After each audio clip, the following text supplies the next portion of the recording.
Oh, il fera. Oh, oh, oh, il fera.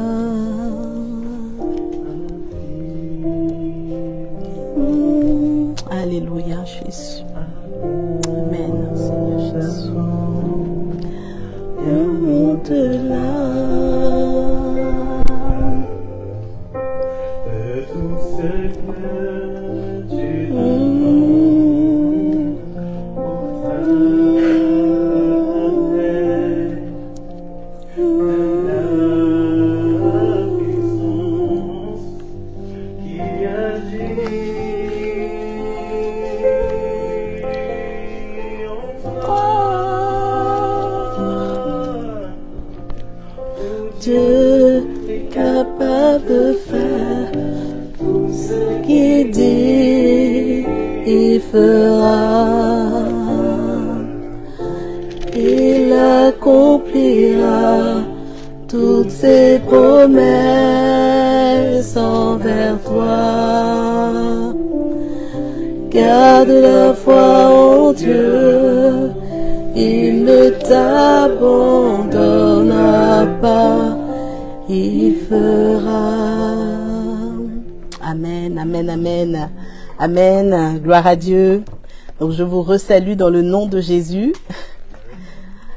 Je bénis le Seigneur parce que nous avons été grandement encouragés ce matin. Merci à notre bien-aimé Thierry.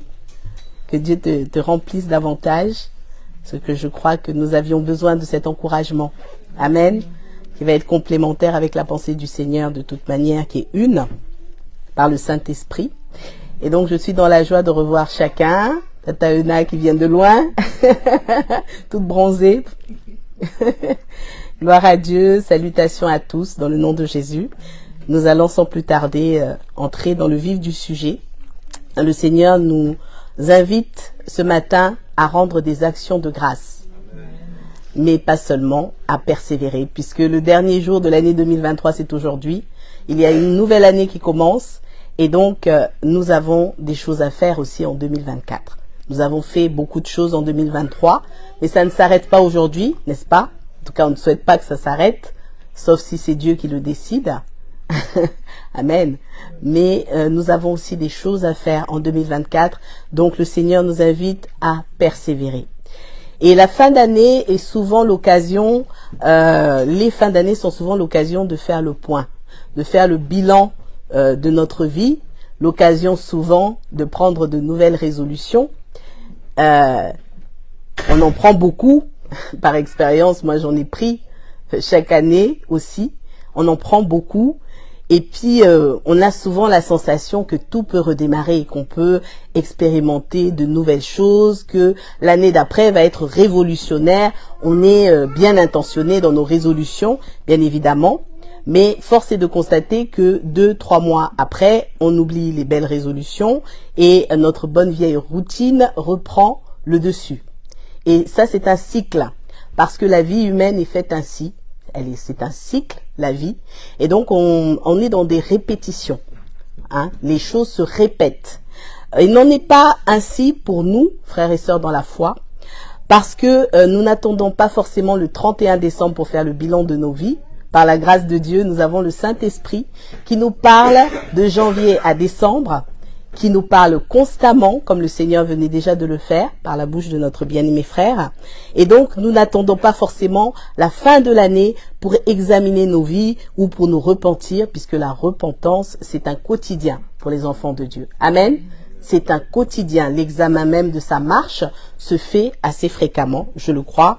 Et je crois que le Saint-Esprit nous a tous interpellés tout au long de l'année. Nous avons été nourris, nous avons été suffisamment alimentés par la parole de Dieu pour ne pas attendre la dernière seconde si nous avions besoin de mettre notre vie en règle avec Dieu. Toutefois, bien aimé, si c'est le cas, il n'est pas trop tard. Il n'est pas trop tard pour le faire. Il est encore temps de faire le point avec le Seigneur. Mais sachant vraiment que nous ne devons pas tarder parce que Dieu veut nous voir à l'œuvre. Dieu veut nous voir à l'œuvre. le Seigneur nous dit que si nous sommes dans la foi depuis un certain temps, nous ne sommes pas appelés à demeurer des bébés spirituels. Nous devons aussi grandir parce que Dieu nous appelle à œuvrer. Nous appelle à œuvrer.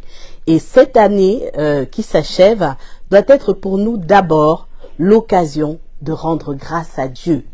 L'occasion de lui être reconnaissant en toutes choses.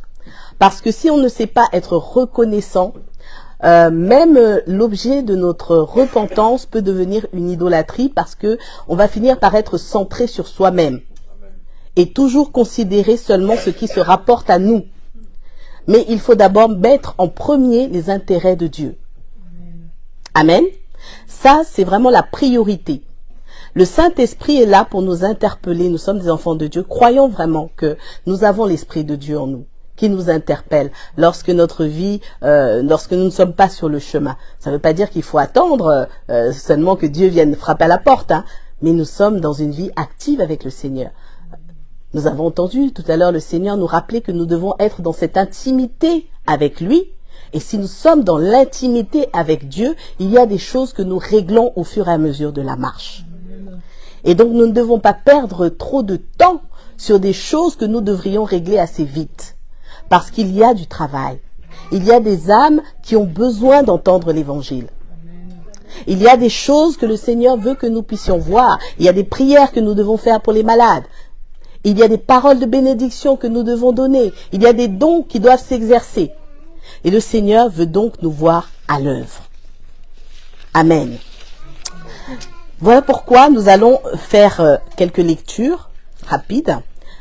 La première dans 1 Thessaloniciens 5, chapitre 16 à 18.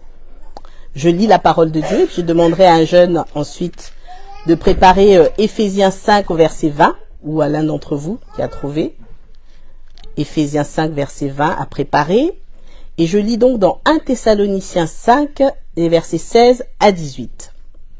Je lis la parole de Dieu. Soyez toujours joyeux, priez sans cesse, rendez grâce en toutes choses, car c'est à votre égard la volonté de Dieu en Jésus-Christ. Et au verset 19, n'éteignez pas l'esprit. Amen. Soyez toujours joyeux, priez sans cesse, rendez grâce en toutes choses, car c'est à votre égard la volonté de Dieu en Jésus-Christ. Et notre bien-aimé frère nous disait à quel point la prière était importante. C'est le lieu de rencontre avec le Seigneur. Amen. Mais le Seigneur rajoute, pas mais, et le Seigneur rajoute, rendez grâce en toutes choses. Est-ce qu'un frère, une sœur veut bien nous lire Éphésiens 5 au verset 20?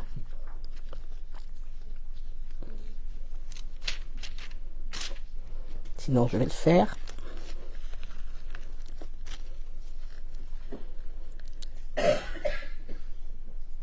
Éphésiens chapitre 5, verset 20.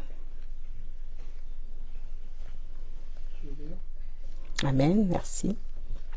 Remerciez constamment Dieu le Père pour tout au nom de notre Seigneur Jésus-Christ. Amen.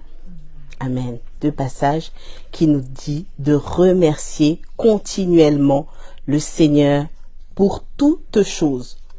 Ça, c'est vraiment le complément important. Remercier Dieu, oui, pas seulement pour les bonnes choses, mais en toutes choses, pour toutes choses. Amen. Alors, peut-être que cette année, nous avons vécu des épreuves, des choses difficiles, de bonnes choses, mais aussi des choses difficiles qui viennent peut-être même conclure l'année. Je sais que, par exemple, dans certaines familles, il y a eu beaucoup de deuil, il y a eu des épreuves de maladie, des choses donc difficiles. Et j'étais en train, pendant que je préparais cette pensée, en tout cas j'étais en train de méditer sur le message, et j'ai lu un article qui parlait d'un prédicateur au XVIIe siècle, j'espère qu'il y en a encore comme ça aujourd'hui, qui un jour était très zélé, et qui un jour, en rentrant chez lui un soir, s'est fait agresser et donc voler tout son argent. Et en rentrant chez lui, il fallait bien qu'il explique ce qui lui était arrivé à sa famille, et il a déclaré en fait, précisément, il a dit « Je suis reconnaissant envers Dieu de ce qu'ils m'ont pris mon argent, mais pas ma vie. » Alors, ça paraît banal, mais je me suis arrêtée quand même sur cette affirmation et je me suis dit « Mais quand on sort d'un tel traumatisme, hein, parce que c'est quand même traumatisant, est-ce qu'on a vraiment toujours ce réflexe? Je me suis posé la question à moi-même. Est-ce que j'aurais eu ce réflexe de dire, je suis reconnaissante envers Dieu de ce qu'ils m'ont pris, mon argent, mais de ce qu'ils n'ont pas pris ma vie? Ou est-ce que je n'aurais pas d'abord pleuré sur mes euros sur mon argent avec lequel j'aurais fait telle ou telle chose? On a tellement de projets, n'est-ce pas? Est-ce que je n'aurais pas d'abord eu cette pensée? Et donc je me suis repentie tout de suite. Parce que j'ai compris que j'aurais réagi ainsi. Mais finalement, la bonne attitude, c'est celle de ce prédicateur qui a dit, je suis reconnaissant de ce qu'ils ont pris mon argent, mais pas ma vie. Je suis reconnaissant envers Dieu pour cela. Et je suis reconnaissant envers Dieu de ne pas être le voleur, mais d'être celui qui a été volé. Une dimension encore supplémentaire. Parce que souvent, on a envie de faire du mal aux voleurs. On a envie qu'ils soient punis. On a envie de faire justice, ou que Dieu s'en occupe en tout cas. Mais la reconnaissance fait justement qu'on voit les choses selon le regard de Dieu. Qu'on arrive à voir les choses par la foi. Parce qu'on a un cœur reconnaissant, parce qu'on a conscience que Dieu est souverain, que c'est lui qui permet toutes choses dans nos vies, et que tout ce qu'il permet est bon. Amen. Que tout ce qu'il permet est bon. Parce que même une telle situation, eh bien moi j'ai été enseignée. Mon cœur a été enseigné au travers du témoignage, de ce petit témoignage. Amen. Une épreuve vient pour nous édifier, nous les enfants de Dieu.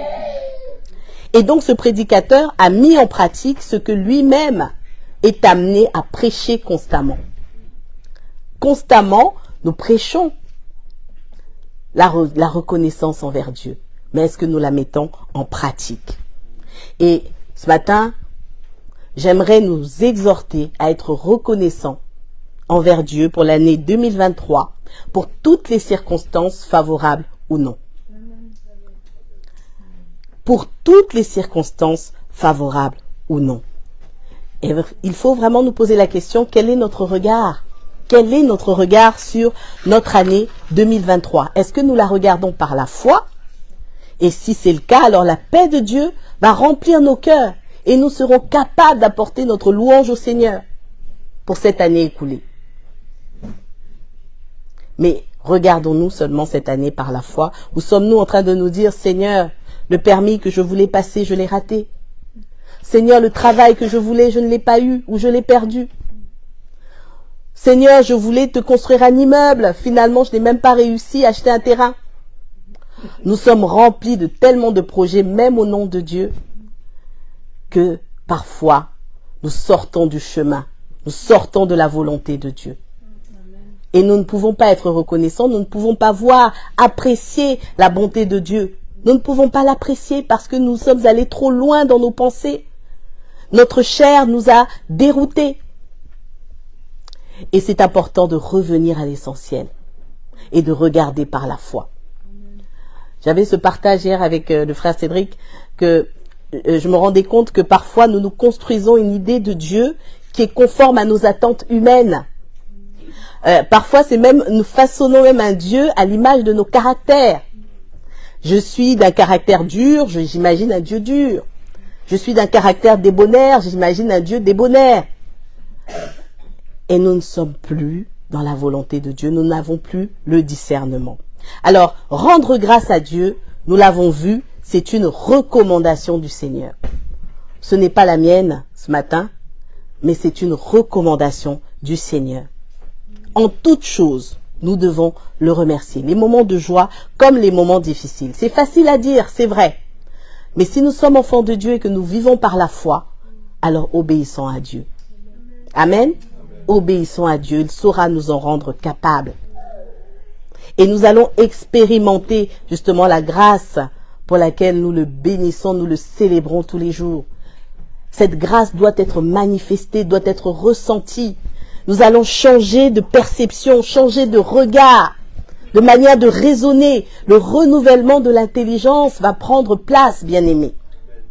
Nous allons être capables d'une sagesse que nous ne nous connaissions pas. Parce que Dieu a prévu toutes ces choses afin qu'elles soient en nous. Afin que nous puissions les produire.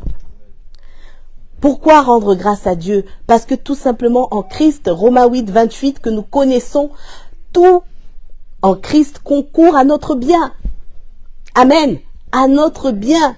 Il y a tant de leçons à apprendre au travers des circonstances difficiles de nos vies, au travers du manque, même au travers du deuil. Parce que l'Ecclésiaste a dit que c'est dans la maison du deuil qu'on réfléchit. Ça ne veut pas dire qu'il faut souhaiter en avoir, mais c'est dans l'ordre des choses. C'est Dieu qui est souverain. C'est Dieu qui décide du temps de chacun. Et toutes ces circonstances-là, pour les vivants que nous sommes, que nous demeurons, ce sont des circonstances dans lesquelles Dieu nous édifie. Amen. Dieu nous édifie au travers de toutes ces choses.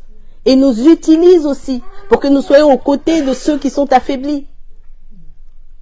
Tout concourt au bien de ceux qui aiment Dieu.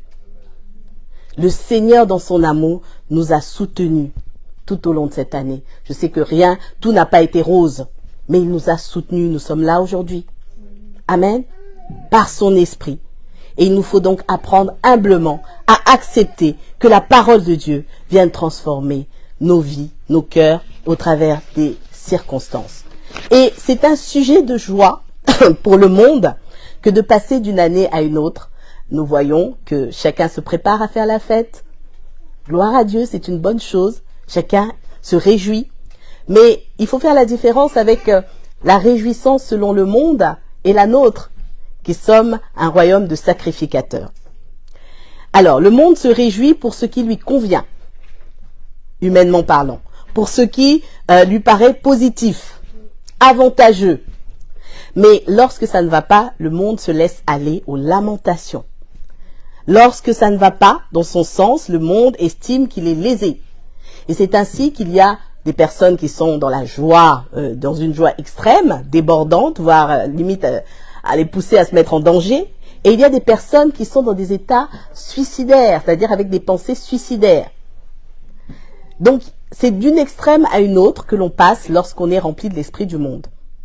Mais pour nous, enfants de Dieu, il n'en est pas ainsi, parce que notre joie, notre paix dépend du Seigneur. Elles dépendent du Seigneur. Elles nous sont communiquées par le Saint-Esprit. Et nous ne dépendons pas des circonstances. Lorsque Job a perdu tous ses biens, il a pu dire « L'Éternel a donné et l'Éternel a ôté, que le nom de l'Éternel soit béni. » Amen. Parce que nous dépendons de la volonté de Dieu. C'est ça, être enfant de Dieu. Et s'il y a peut-être un bilan à faire, je pense en cette fin d'année, c'est vraiment de se poser la question, est-ce que vraiment ça me convient d'être enfant de Dieu ou non? Est-ce que cette vie, je l'ai comprise? Et sinon, Seigneur, aide-moi à entrer dans la vie. Amen. Seigneur, aide-moi à entrer dans la vie. Parce que nous vivons d'une manière différente de la vie du monde. Et nous avons beaucoup de privilèges. Alléluia. Beaucoup de privilèges par la grâce de Dieu. Si nous ignorons ces choses, eh bien, nous ne pouvons pas les expérimenter. Nous aurons l'impression que Dieu ne nous aime pas. Et ces pensées parfois nous gagnent. On a parfois l'impression que Dieu aime plus un frère qu'un autre. Et c'est parfois la jalousie qui se manifeste dans un cœur. Là, ça veut dire que vraiment, rien ne va. Non, le Seigneur a pourvu en Jésus tout ce qu'il faut pour notre marche, pour notre prospérité spirituelle, voire matérielle, selon la volonté de Dieu pour chacun. Amen.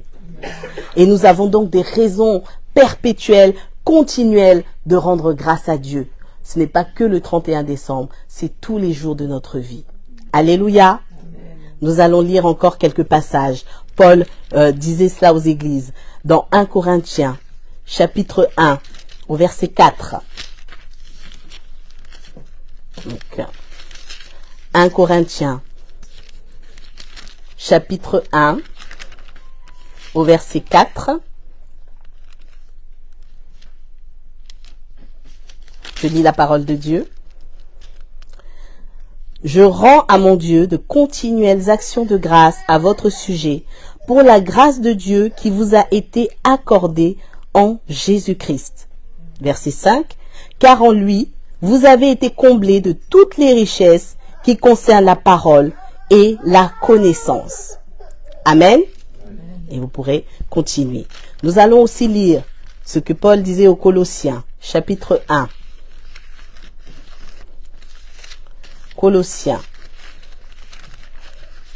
Je vais essayer de retrouver. Colossiens, chapitre 1, du verset 21 au verset 22.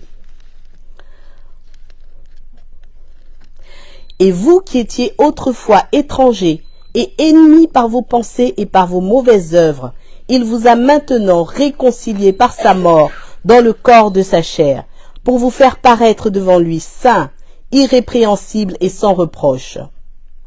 Amen. Si du moins vous demeurez fondés et inébranlables dans la foi, sans vous détourner de l'espérance de l'évangile que vous avez entendu, qui a été prêché à toute créature sous le ciel, et dont moi, Paul, j'ai été fait ministre. Amen. Nous sommes réconciliés avec Jésus, par Jésus, avec le Père. Quelle bonne nouvelle. Quel sujet de louange. Quelle occasion formidable que de remercier Dieu lorsque nous pensons que nous sommes réconciliés avec le Père par Jésus. Jésus-Christ, nous dit la parole de Dieu, c'est l'unique médiateur entre Dieu et les hommes. Et il s'est livré à la croix pour quiconque croit en lui. Et nous croyons en lui, n'est-ce pas? Alors notre dette est effacée. Nos péchés sont effacés. Et Romains 8, verset 1, nous rappelle qu'il n'y a plus de condamnation pour ceux qui sont en Jésus-Christ. Amen.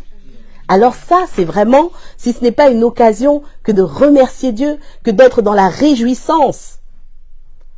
Quelle occasion allons-nous encore trouver? Est-ce que ce sont les choses de ce monde qui vont nous exhorter, nous encourager à remercier Dieu? Le salut est une raison suffisante. Ni nos sacrifices, ni nos bonnes œuvres, et nous en avons beaucoup, par la grâce de Dieu. Mais rien de tout cela n'a pu nous sauver et ne pourra jamais nous sauver. C'est le sacrifice de Jésus-Christ, uniquement, qui nous assure le salut. Nous avons la vie éternelle. En cette fin d'année, voilà ce que j'aimerais nous rappeler de la part du Seigneur. Nous avons la vie éternelle en Christ. En Christ, nous échappons à ce destin tragique qui serait de passer l'éternité en enfer. Nous ne devons pas oublier cela. Il faut parfois essayer même de le visualiser et de se dire, mon Dieu, l'éternité en enfer. J'ai échappé à ça, par la grâce de Dieu seulement. Pas parce que j'ai fait quoi que ce soit. Nous qui sommes si durs les uns envers les autres, qui avons toujours un motif à reprocher aux uns, aux autres quelque chose. Mais à nous qui avions devant Dieu un passif, je ne sais pas pour vous, mais moi en tout cas j'en avais un assez lourd. Dieu nous a fait grâce de nous sauver de ce destin tragique. Amen. C'est une occasion pour nous en cette fin d'année de nous réjouir. De nous réjouir. Il a été avec nous. Il a été fidèle. Il nous a accompagnés tous les jours. Mais surtout, en lui nous avons la vie éternelle. Alléluia. Ça, c'est l'héritage de tout chrétien, mort ou vivant. J'aimerais lire, parce que c'est important, Apocalypse, chapitre 20, au verset 15.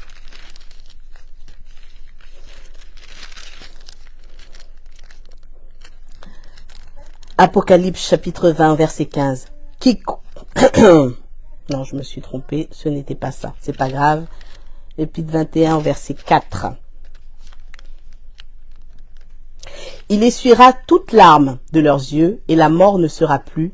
Il n'y aura plus ni deuil, ni cri, ni douleur, car les premières choses ont disparu.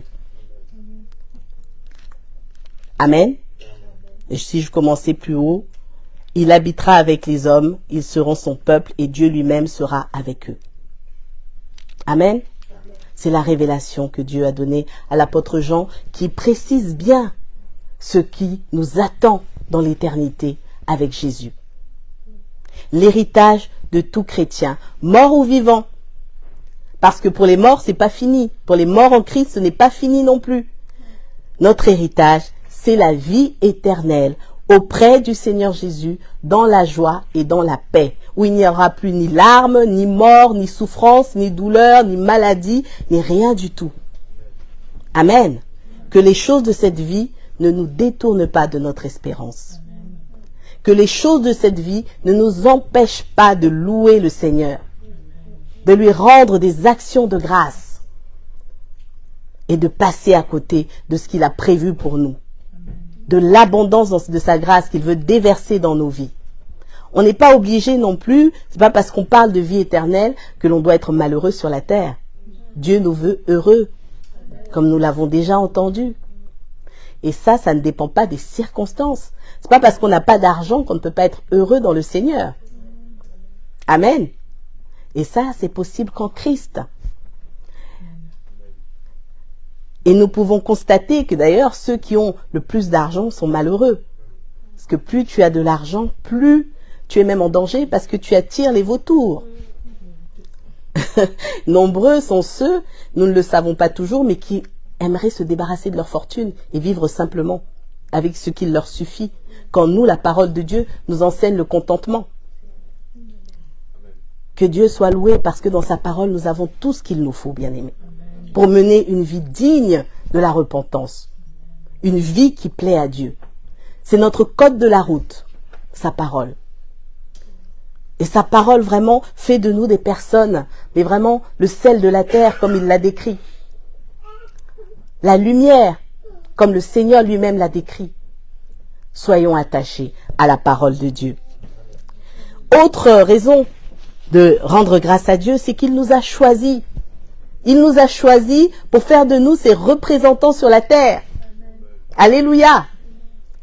Quel privilège! Quel privilège! C'est-à-dire que vraiment, il fait confiance à d'anciens pécheurs pour être ses représentants sur la terre. L'apôtre Paul nous décrit comme étant les ambassadeurs de Christ. Amen. Qui d'entre nous, j'avais cette image, confierait une somme importante à un ancien voleur? Une somme d'argent importante ou des biens de valeur, qui d'entre nous irait confier ça à quelqu'un qui a la réputation d'être un voleur? Même s'il vient dire, moi ça y est, j'arrête de voler. Moi je ne le ferai pas. Je crois qu'on ne sera pas nombreux dans la salle. Mais ce serait difficile. Amen. Ce serait vraiment difficile. Et Dieu prend plaisir, lui, à travailler avec nous, afin que nous puissions annoncer la réconciliation au monde, à tous ceux qui attendent de recevoir le salut. C'est merveilleux. C'est merveilleux parce que dans le monde, on a besoin pour travailler, pour être employé, il faut des qualifications, il faut énormément de choses. Le Seigneur, lui, te qualifie. Amen, il te prend tel que tu es. Il te qualifie, tu utilises dans des domaines où tu ne pensais même pas aller. Il t'emmène dans des endroits où tu ne pensais même pas être capable d'aller. Dans des dimensions où tu ne pensais même pas aller, où tu ne savais même pas que certaines choses étaient possibles. Avec le Seigneur, tu vas de gloire en gloire. Amen, de gloire en gloire. Tu expérimentes la bonté de Dieu. Quand on dit de gloire en gloire, j'ai beaucoup aimé, ancien Thierry, quand tu expliquais justement que l'amalgame, c'est toujours avec les définitions de ce monde. De gloire en gloire, ça ne veut pas dire amasser les richesses, devenir plus puissant que les autres. Mais ça n'a rien à voir. Mais avec le Seigneur, on va dans la profondeur. Amen. Dans la profondeur de son cœur. Et ça, vraiment, je le retiens encore plus fort puisque c'est redit et redit. Et Dieu, sachons-le, a fait de nous, même s'il y a des ministères spécifiques, nous sommes tous des évangélistes. Tous des évangélistes. Il nous a équipés par le Saint-Esprit pour accomplir les œuvres qu'il a lui-même préparées d'avance. Parce que lui, il veut sauver. Il nous a sauvés, nous, il veut continuer à le faire. Et nous avons donc cette place privilégiée auprès de lui, d'être des ouvriers, des ambassadeurs de Christ, mandatés pour parler de lui. C'est pas grave si tu ne sais pas trouver les mots. C'est pas grave si tu estimes que tu n'es pas assez capable. Si Dieu a déclaré que tu es capable, tu l'es. Alléluia. Amen. Gloire soit rendue au Seigneur. Gloire soit rendue au Seigneur. Pour ce qui est des choses de cette vie, Dieu s'en occupe, il nous le dit dans les évangiles. Cherchez d'abord les choses d'en haut, donc il s'occupe de nous. Amen. Il nous donne ce qu'il faut. Personne ne peut dire que Dieu l'a abandonné. C'est simplement, nous ressentons cela parfois parce que nous en demandons trop. Mais nous n'en sommes pas toujours conscients. Mais Dieu, lui, il est parfait. Il est parfait. Vraiment que des sujets d'action de grâce. Et vraiment, je nous exhorte à ne pas nous lamenter aujourd'hui. Je ne vais pas être plus longue. À ne pas nous lamenter. À ne pas culpabiliser parce que tel échec, parce que la désobéissance, elle se règle par la repentance, par le moyen de la repentance, la désobéissance. Il n'y a pas à tourner autour du pot. On va auprès du Père, on demande pardon. Et on s'engage sincèrement à changer, à faire un détour en comptant sur lui. Amen, en comptant sur lui. Mais vraiment, je nous exhorte à remercier le Seigneur. Parce que nous allons avoir besoin de sa force. Si nous avons pu traverser 2023, nous ne savons pas ce que 2024 nous réserve. Dieu seul le sait. Nous ne le savons pas. Lorsque le Covid est arrivé, personne ne l'a vu venir. N'ayons pas la prétention de savoir ce que Dieu a prévu de faire concrètement pour 2024. Mais soyons à l'écoute du Seigneur. Et soyons prêts. Soyons prêts parce qu'il y a quelque chose que Paul a dit à Timothée, c'est que dans les derniers temps, les hommes n'auraient plus l'amour de la vérité. Ils auraient la démangeaison d'entendre des choses agréables. Amen. On ne pourra plus dire à une sœur, ma sœur, habille-toi correctement. On te dira, non, Dieu regarde au cœur. Amen. C'est déjà le cas. On ne pourra plus rien dire. Ça va être compliqué. Mais on devra se revêtir d'amour. Parce qu'autrement, nous allons basculer dans l'extrémisme, dans le radicalisme. C'est ce qui arrive déjà à certains frères, à certaines sœurs. Et ce n'est pas ce que Dieu veut. Voilà pourquoi nous devons être équipés. Nous allons avoir à affronter des temps que certains d'entre nous ne connaissent pas. Nous allons avoir du mal à nous adapter. Mais le Seigneur nous a prévenus dans sa parole. Voilà pourquoi si nous sommes enfants de Dieu, nous devons aussi être prêts à œuvrer. Amen. Prêts à œuvrer selon ce que le Seigneur va nous demander de faire. Parce que ce monde, c'est une chose, il passera. Avec tout ce qu'il y a, tout ce qui va subvenir. Les gens appellent aujourd'hui déjà le mal bien, le bien mal. Nous le voyons. Mais nous devons être à la tâche. Être sobre et être à la tâche. Peu importe ce que nous avons traversé cette année, gloire soit rendue au Seigneur pour tout. Et peu importe ce qui surviendra en 2024, nous devons être à l'œuvre, dans la joie et dans la paix de notre Seigneur Jésus-Christ, en rendant témoignage de Christ. Amen. Donc, béni soit Dieu pour sa parole, qu'il vous bénisse et que vous ayez des réjouissances toujours dans la présence de Dieu. Amen. Amen. Gloire à Dieu. Je redonne la parole à notre sœur Michel qui va poursuivre. Amen.